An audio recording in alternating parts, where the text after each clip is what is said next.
The WNBA just made their biggest mistake yet, and Caitlin Clark is about to make them pay for it in ways they never saw coming. What started as a simple awards ceremony controversy has now exploded into something that could completely reshape professional women's basketball forever. The league thought they could disrespect the most popular player in their history and get away with it. But what's happening behind closed doors right now is about to blow everything wide open. Before we expose what insiders are saying about Clark's next move, make sure to hit that like button if you think the WNBA needs to stop playing politics with their biggest star. Your support helps us reveal what mainstream media won't tell you about this developing situation. The contrast between how Caitlin Clark and Paige received their rookie awards has become the most talked about scandal in WNBA history. And new information suggests this was just the beginning of something much bigger. When Clark won Rookie of the Year, she got the news through a speakerphone call during practice with no cameras, no celebration, and definitely no respect from league officials. Fast forward to Bueckers getting the same award, and suddenly, there's a red carpet moment with Commissioner Kathy Engelbert personally handing over the trophy on national television, complete with professional lighting crews and a full media production that cost thousands of dollars. But sources close to Clark's camp are now revealing she's been planning her response for months, and what she's about to do will change everything. What happened next would shock everyone who thought they knew how this story would end. Multiple league executives have started panicking after learning that Clark's team has been documenting every single instance of disrespect and unfair treatment since day one of her professional career. We're talking about a detailed record of flagrant fouls that went unpunished, scheduling decisions that hurt her team's chances, and marketing opportunities that mysteriously disappeared whenever her name was attached. One insider who spoke on condition of anonymity said the evidence is so damning that several high-ranking officials are already looking for exit strategies before everything becomes public.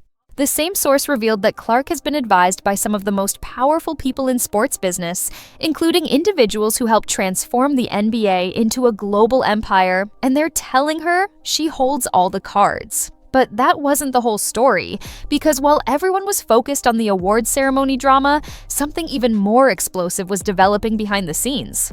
Nike executives are reportedly furious about how the league has handled their biggest merchandise seller, and internal emails suggest they're considering unprecedented action. Think about it for a second. Nike invested millions into Clark's signature line only to watch the league actively undermine their most profitable player at every turn. Sales data shows that Clark jerseys outsold the next 5 players combined, yet she received zero promotional support for her rookie award, while Bueckers got custom merchandise within hours of her announcement. A marketing executive familiar with the situation said Nike is exploring options that could include redirecting their WNBA budget entirely toward individual player deals, bypassing the league altogether. This would essentially create a parallel marketing structure where stars like Clark could build their brands without league interference. The timing of all this couldn't be worse for the WNBA, as they just signed a new media rights deal worth over $2 billion, largely based on the ratings surge Clark created. Television executives are now questioning whether those numbers are sustainable if the league continues alienating the player responsible for their growth. One network source revealed that viewership for games without Clark has already dropped by 40% compared to last season's averages, and advertisers are starting to notice. Major sponsors who came aboard specifically because of Clark's appeal are reportedly having second thoughts about their investments, especially after seeing how the league treats its biggest draw. The financial implications are staggering, with some analysts suggesting the league could lose hundreds of millions if Clark decides to take her talents elsewhere. Here's where things get really interesting, because Clark isn't just sitting back and taking the disrespect anymore. Sources indicate she's been in talks with investors about creating an entirely new professional basketball league that would compete directly with the WNBA. This isn't some pipe dream either, as the group reportedly includes tech billionaires, former NBA executives, and international basketball organizations who see massive untapped potential in women's sports. The proposed league would offer significantly higher salaries, better marketing support, and most importantly, equal treatment for all players, regardless of which college they attended or who their connections are. One investor familiar with the discussions said they could launch within 18 months and already have commitments from major venues in 12 cities. What makes this even more explosive is that Clark wouldn't be going alone. Multiple current WNBA stars have secretly expressed interest in joining her if she makes the move, including some names that would absolutely shock the establishment.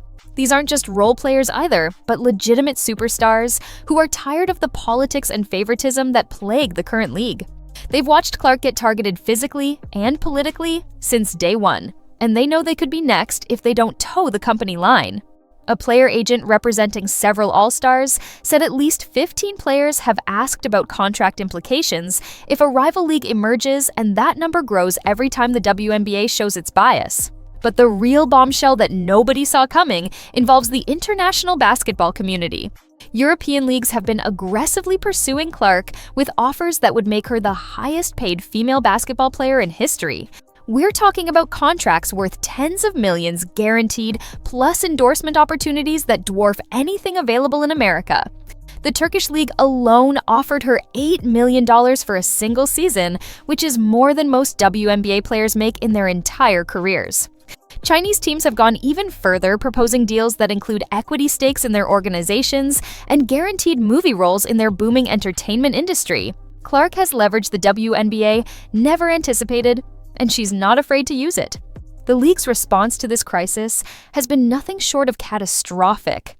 Instead of addressing the concerns about favoritism and unfair treatment, they've doubled down on promoting buck scares while practically erasing Clark from their marketing materials.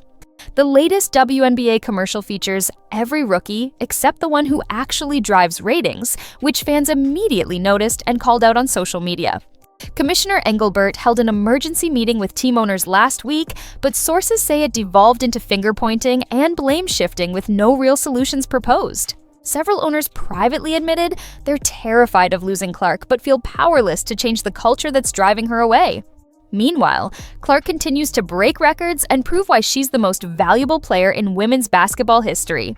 Her jersey sales in January alone exceeded the entire league's merchandise revenue from 5 years ago. Every game she plays still sells out within minutes, while other teams struggle to fill half their arenas. Social media engagement on her highlights generates more views than the NBA Finals, which is absolutely unprecedented for women's sports. Yet, somehow the league acts like she's just another player who should be grateful for the opportunity. The Yukon connection that everyone whispers about, but nobody wants to discuss publicly, is finally being exposed for what it really is. Former Connecticut players occupy key positions throughout the WNBA ecosystem, from the league office to broadcasting to coaching staffs. They've created an environment where their preferred narratives always win, regardless of what fans actually want.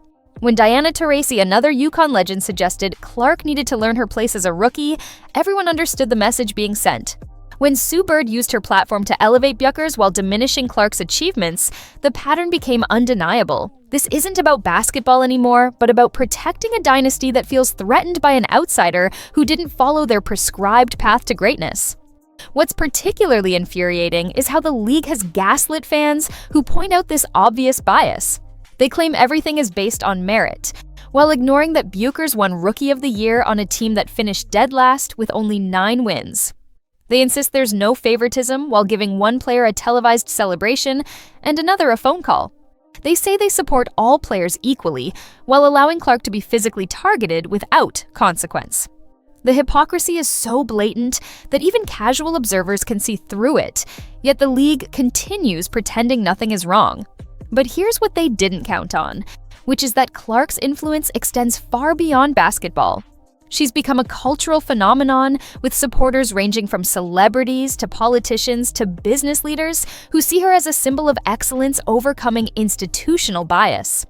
When Taylor Swift posted about the award ceremony controversy to her hundreds of millions of followers, the WNBA suddenly had a public relations nightmare they couldn't control.